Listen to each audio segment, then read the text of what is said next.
Hello everyone, this is Anuja और आज का टॉपिक है शेरशाह सूरी का शासन प्रबंध। इस वीडियो में हम लोग शेरशाह सूरी के द्वारा अपने शासनकाल के दौरान जो प्रशासन की व्यवस्था की गई थी उसके बारे में अध्ययन करेंगे। लास्ट वीडियो में हम ऑलरेडी उसके शासनकाल के बारे में और उसके द्वारा जो उपलब्धियां प्राप्त की गई थी उनके बारे में डिस्कस कर चुके हैं। तो सबसे पहले अगर बात करें शेरशाह के राजत्व सिद्धांत की, यानी किन सिद्धांतों के आधार पर उसने अपने शासन की और प्रशासन की स्थापना की, तो शेरशाह जो था अफ़गान कबीले से था और अफ़गानों में कबीलाई प्रथा जो है वो पाई जाती है। इस कबीलाई प्रथा में होता क्या है कि शासक जो होता है या प्रमुख उनका सरदार होता है वो समकक्षों में प्रथम माना जाता है, फर्स्ट अमंग इक्वल्स, यानी सभी समान हैं लेकिन उन सभी समान लोगों में से किसी एक व्यक्ति को उन्होंने अपना नेतृत्व करने के लिए मुख्य सरदार या फिर अपने कबीले का मुखिया बना दिया है। तो जब अफ़गान राज्य कबीलाई प्रथा पर अगर आधारित है तो इसका मतलब है कि शासक जो है उसकी स्थिति अन्य जो उसके लोग हैं कबीले के उनके समान ही है, लेकिन वो उनका नेतृत्व करता है। लेकिन शेर शाह ने जब अपना राज्य स्थापित किया तो उसने अफ़गानों की इस कबीलाई प्रथा जो थी उसको नहीं अपनाया, क्योंकि उसे पता था कि भारत में एक सुदृढ़ शासन की स्थापना करने के लिए और अफ़गानों को संगठित करने के लिए उसे जो है निरंकुश या शक्ति के आधार पर जो शासन है उसकी आवश्यकता पड़ेगी। और इसी वजह से शेरशाह जो था उसने अफ़गानों की कबीलाई प्रथा के स्थान पर तुर्कों की जो निरंकुश सत्ता का सिद्धांत था उसको अपनाया, जिसमें ये माना जाता है कि शासक के जो वचन हैं वही अंतिम रूप से कानून है। शासक जो है उसका या सुल्तान जो है उसका समस्त जो शक्तियां हैं शासन की उन पर एकाधिकार रहेगा। तो तुर्कों की जो निरंकुश सत्ता का सिद्धांत था वो शेरशाह का राजत्व सिद्धांत माना जा सकता है। इसके अतिरिक्त शेरशाह ने धार्मिक आधार पर अपनी प्रजा में विभेद की नीति को नहीं अपनाया, जो उसके पूर्ववर्ती शासक और सुल्तान जो हैं वो कर रहे थे। उसके शासनकाल में हिंदुओं पर धार्मिक रूप से जोर ज़बरदस्ती या अत्याचार करने की जो नीति थी वो नहीं अपनाई गई। शेर शाह का जो मुख्य उद्देश्य था वह था अपने राज्य को सुसंगठित करना और एक शक्तिशाली अफ़गान राजवंश की स्थापना करना।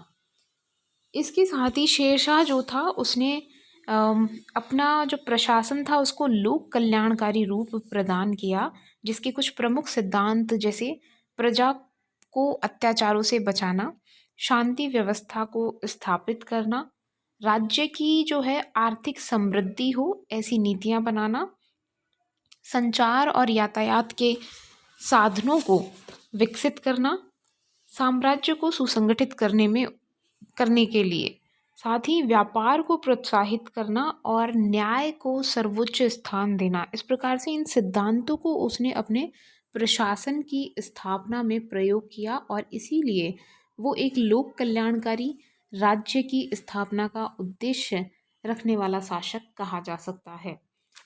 ऑब्वियसली शेरशाह जो था एक निरंकुश शासक था, समस्त शक्तियाँ जो थी शासन की उसमें निहित थी और उसकी जो सत्ता थी निरंकुश थी, असीमित थी, लेकिन प्रजा के कल्याण की भावना से प्रेरित मानी जाती है।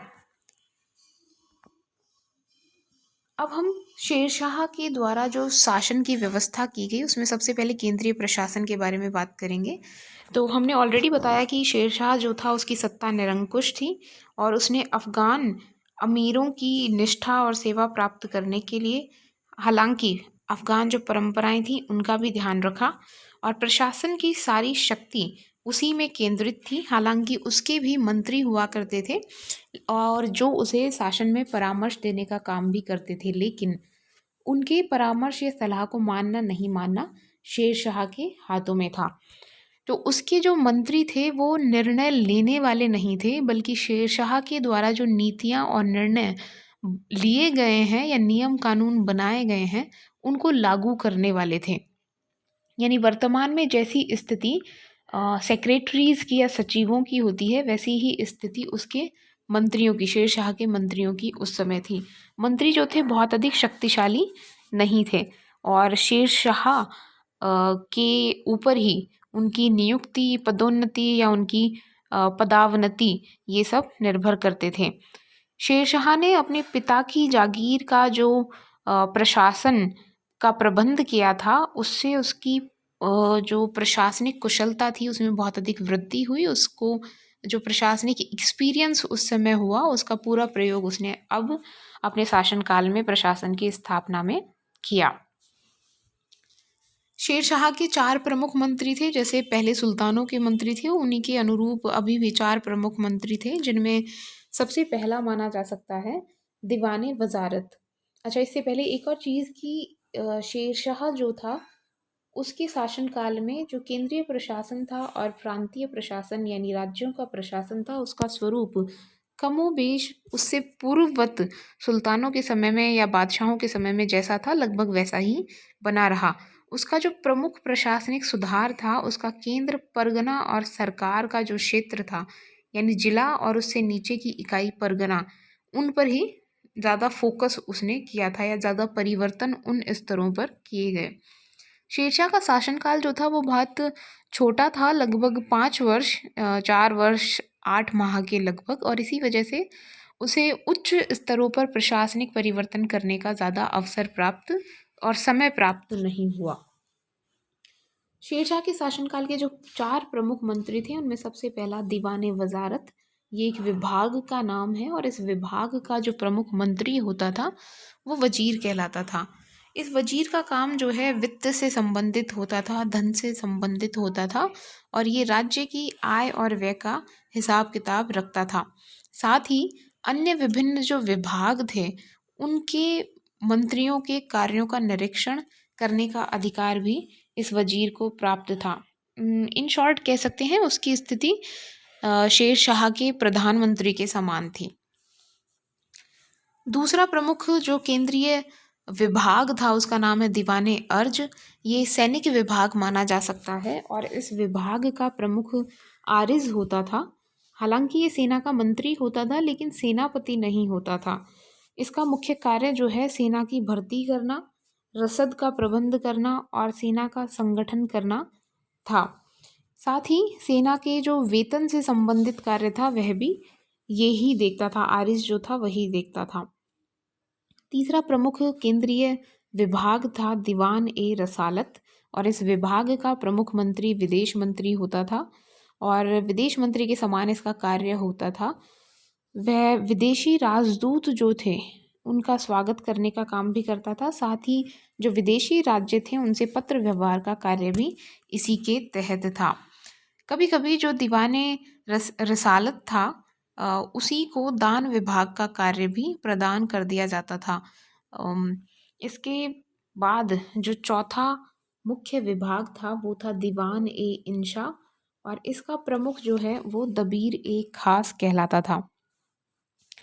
साम्राज्य के अंदर जितना भी पत्र व्यवहार होता था शासक की ओर से या शेरशाह की ओर से आदेश वगैरह भेजे जाते थे, उन सब को भेजने का कार्य यही दबीर ए खास जो था उसके माध्यम से किया जाता था। सूबेदार और अन्य जो राज्यों के अधिकारी थे उनसे जो पत्र व्यवहार होता था वो भी इसी के तहत होता था। तो ये 4 प्रमुख विभाग जो हैं केंद्रीय प्रशासन से संबंधित थे। इनके अतिरिक्त और भी अन्य प्रमुख अधिकारी होते थे जिनको लगभग मंत्रियों के समान अधिकार और सम्मान प्रदान किया जाता था। इनमें से एक प्रमुख था दीवान ए कजा। ये जो है न्याय विभाग कहा जा सकता है और इसका प्रमुख मुख्य काजी होता था। मुख्य काजी का स्थान जो है न्याय प्रशासन में सम्राट या शेरशाह के बाद में आता था। इसके अतिरिक्त बरीद ए मुमालिक ये गुप्तचर विभाग का प्रमुख कहा जा सकता है, जो विभिन्न विभागों से गुप्तचरों की या राज्य जो पूरा शेरशाह का था उसके विभिन्न भागों में जो गुप्तचर थे उनसे रिपोर्ट ये प्राप्त करता था और सुल्तान के सम्मुख उनको प्रस्तुत करता था। साथ ही जो डाक विभाग था उसका प्रबंध भी दबीर एक खास के द्वारा जो है किया जाता था।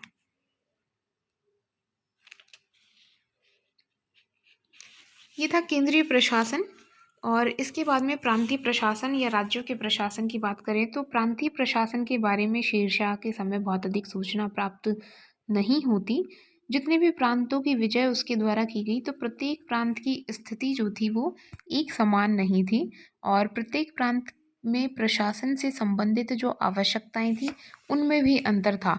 इसी वजह से प्रांतों के प्रशासन का स्वरूप जो था वो एक समान नहीं था, उसमें एक रूपता नहीं थी।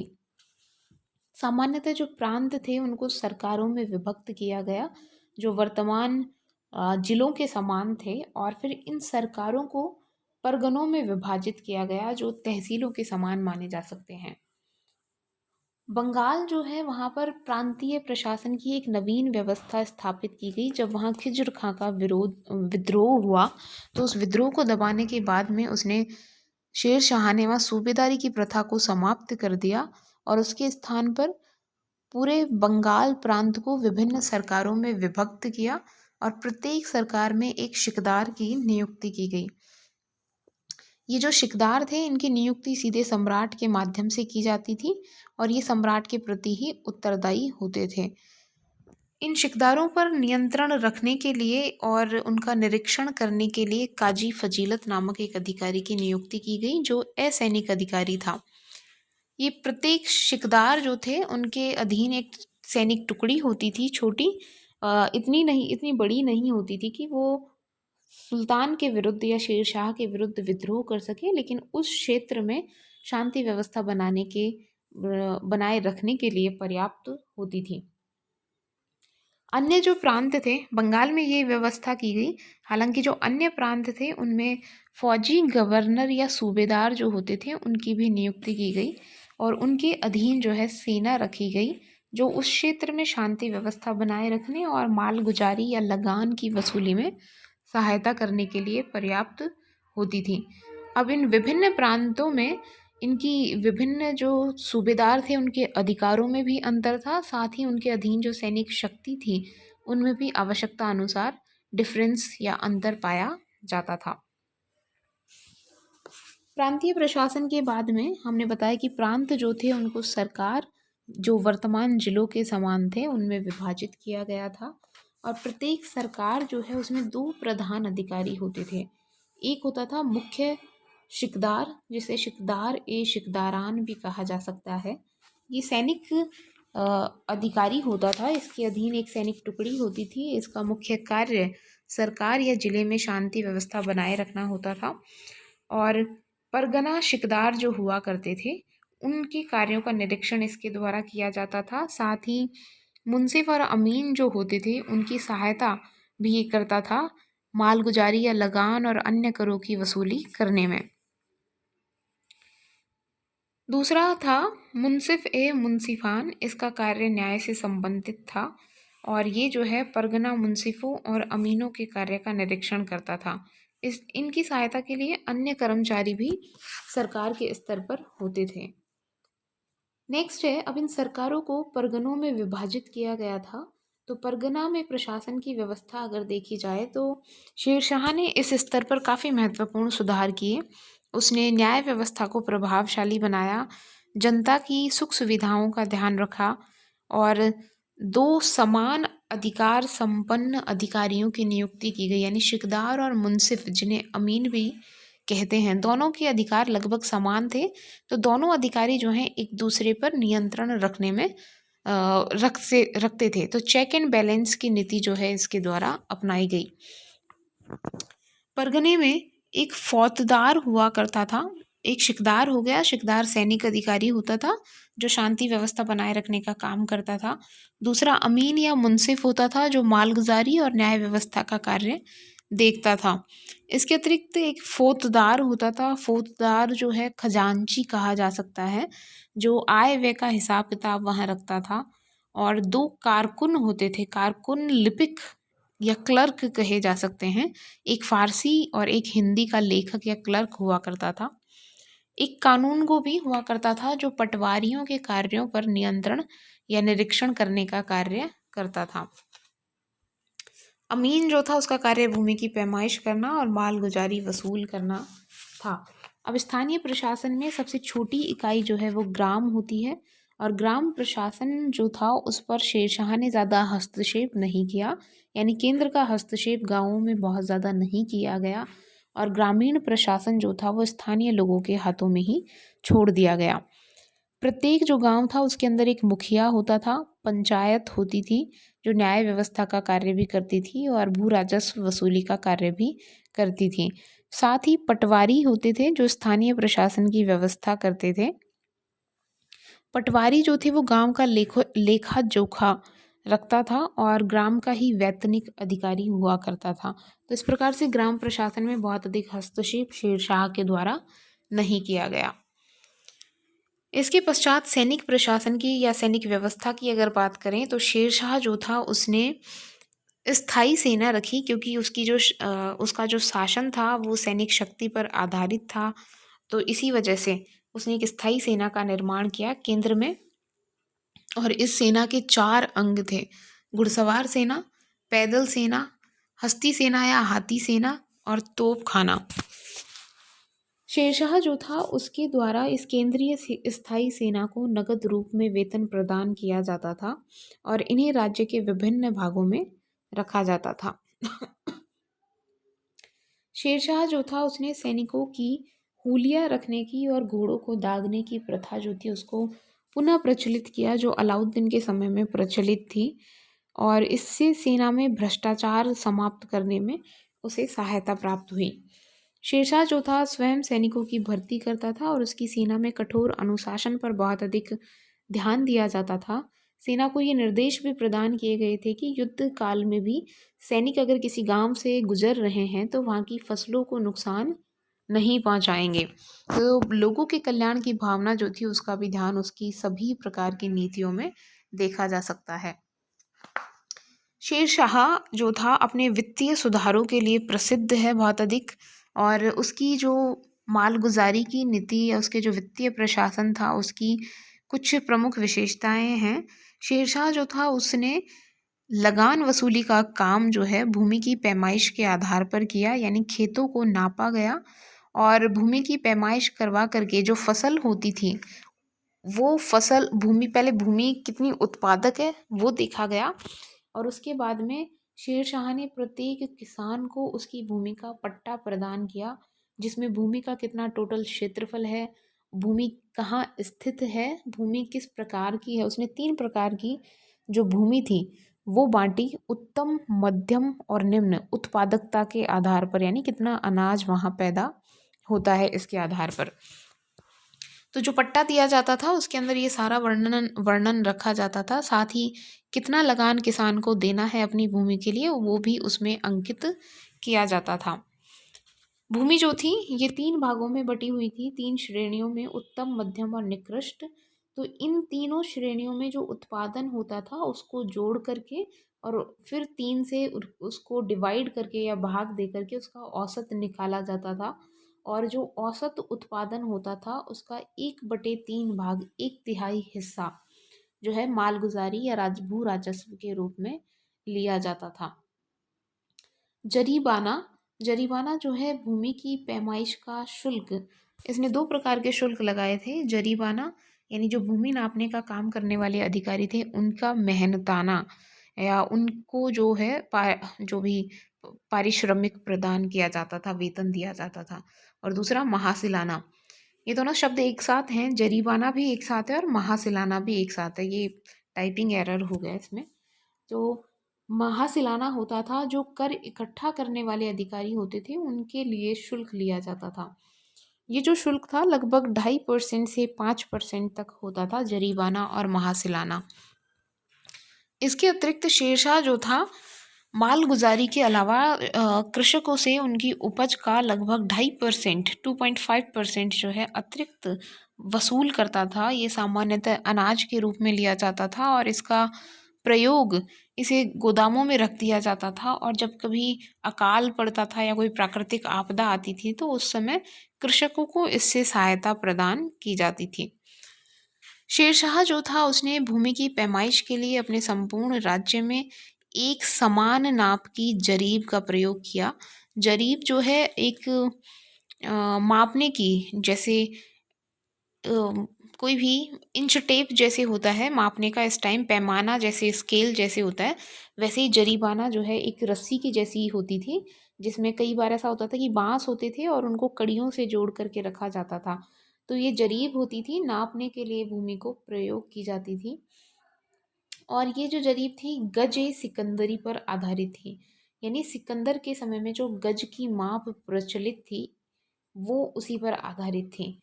और एक जरीब जो था उसके अंदर 60 गज होते थे। शेरशाह के न्याय प्रशासन की बात करें, शेरशाह जो था उसने निष्पक्ष न्याय व्यवस्था स्थापित की और प्रत्येक बुधवार को खुले दरबार में उसके द्वारा लोगों की शिकायतों का समाधान किया जाता था, न्याय कार्य किया जाता था। शेरशाह के अलावा मुख्य काजी हुआ करता था और परगनों में मुंसिफ या अमीन जो थे वो भी न्याय कार्य करते थे। और सरकार में मुंसिफ मुंसिफान जो था या मुख्य मुंसिफ या अमीन हुआ करता था, वो न्याय कार्य करता था। शेरशाह के समय में दंड विधान जो था बहुत अधिक कठोर रखा गया और न्याय व्यवस्था जो थी निष्पक्ष रखी गई, यानी कोई किसी भी लेवल का समाज में कितना भी सम्मानित या किसी भी जेंडर का व्यक्ति क्यों ना हो या कितना ही शक्तिशाली या प्रतिष्ठित व्यक्ति क्यों ना हो, सभी के साथ एक समान प्रकार का व्यवहार जो है उसके समय में न्याय के क्षेत्र में किया गया। शिकदार जो है, मुंसिफ, काजी और अमीर अदल ये कुछ अन्य अधिकारी थे जो न्याय व्यवस्था से जुड़े हुए थे। मुद्रा सुधार, शेरशाह के द्वारा मुद्रा के क्षेत्र में भी कई सुधार किए गए। उसने जो है खोटे सिक्के या पुराने सिक्के जो होते थे जो घिस चुके थे उनको समाप्त किया उनका प्रयोग, और उसके स्थान पर नवीन सिक्के चलाए उसने। सोने, चांदी और तांबे तीनों ही धातुओं के सिक्के चलाए। उसके द्वारा चांदी का जो सिक्का था उसे रुपया कहते हैं, वो चलाया गया और इसका भार जो था वो 178 ग्रेन था। और ये चांदी का रुपया जो ईस्ट इंडिया कंपनी थी या अंग्रेज थे उनके समय में भी प्रचलित रहा। दूसरा, उसके द्वारा तांबे का दाम चलाया गया, साथ ही उसने एक अनुपात भी सेट किया इन सिक्कों में। जैसे एक चांदी का सिक्का जो था या चांदी का रुपया जो था वो 64 ग्राम के बराबर माना गया। उसके द्वारा सोने की अशर्फियाँ भी प्रचलित करवाई गई जो विभिन्न विभिन्न भारों की या वजन की थी। शेरशाह के जो सिक्के थे उन पर अरबी लिपि में शेरशाह का नाम, उसकी पदवी और किस टकसाल में वो सिक्का ढाला गया है, इन सब का नाम अंकित होता था। हालांकि कुछ सिक्कों पर देवनागरी लिपि में भी शेरशाह का नाम जो है वो अंकित है। शेरशाह के समय में 23 प्रमुख टकसालें थी और इनमें से कुछ मुख्य टकसालें आगरा, ग्वालियर, उज्जैन, लखनऊ, आबू, सहसराम इत्यादि जो नगर थे वहाँ पर स्थित थी। शेरशाह के द्वारा सार्वजनिक निर्माण कार्य करवाया गया, सड़कों का निर्माण करवाया गया। ये सड़कें जो थी राजधानी और मुख्य यानी दिल्ली और अन्य मुख्य नगरों को आपस में जोड़ने का काम करती थी। इसके द्वारा सोनार गांव जो बंगाल में है वहाँ से लेकर के सिंधु नदी तक जो है इन सड़क का निर्माण करवाया गया। आगरा से जोधपुर और चित्तौड़गढ़ होते हुए गुजरात जाने के लिए मार्ग निर्माण करवाया गया। आगरा से बुरहानपुर और लाहौर से मुल्तान तक की सड़क का निर्माण भी, ये कुछ प्रमुख सड़कें थी जिनका निर्माण हुआ। इसके अतिरिक्त अन्य मार्गों का निर्माण भी जो है वो करवाया गया, सड़कों की मरम्मत करवाई गई। साथ ही यात्रियों के ठहरने के लिए उसने जो ये सड़कें निर्मित करवाई उन पे प्रत्येक 2 कोस की दूरी पर सरायों का निर्माण करवाया। ऐसा कहा जाता है कि शेरशाह जो था उसने 1700 सरायों का निर्माण करवाया।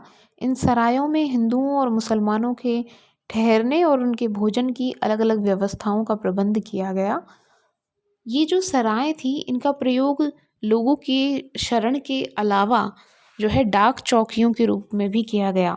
इन प्रत्येक सराय में घोड़े रखे गए, लगभग कम से कम 2 घोड़े रखे जाते थे और जो गुप्तचर होते थे इन घोड़ों का प्रयोग अपनी सूचनाएं राजधानी तक पहुंचाने या सुल्तान तक, शेरशाह तक पहुंचाने का कार्य करते थे। तो ये जो सड़कें और सराएं थी उन्हें शेरशाह के साम्राज्य की धमनियाँ कहा जाता है। इसके अतिरिक्त शेरशाह ने दुर्गों का निर्माण भी करवाया, जिनमें झेलम नदी के तट पर स्थित रोहतासगढ़ दुर्ग जो है फेमस है। ये उत्तर पश्चिमी सीमा की सुरक्षा के लिए इस दुर्ग का निर्माण करवाया गया था। यहाँ लगभग 50,000 सैनिकों की एक स्थायी सेना रखी गई, ताकि इस मार्ग से जो बाहरी आक्रमण भारत पर होते हैं उनको भविष्य में रोका जा सके। साथ ही वहाँ की जो कबीलाई जनजातियाँ हैं, जिनमें गख्खर लोग मुख्य रूप से शामिल थे, तो उन पर भी नियंत्रण बनाए रखा जा सके। शेरशाह की गुप्तचर प्रणाली जो थी वो भी बहुत फेमस थी। उसके द्वारा जितने भी अपने राज्य के प्रमुख नगर थे और केंद्र थे प्रशासनिक, वहाँ पर गुप्तचरों का एक जाल बिछाया हुआ था, और सभी जो अमीर लोग थे उनसे संबंधित सूचनाओं की प्राप्ति के लिए भी उनके आसपास भी जो गुप्तचर थे उनको नियुक्त किया गया था।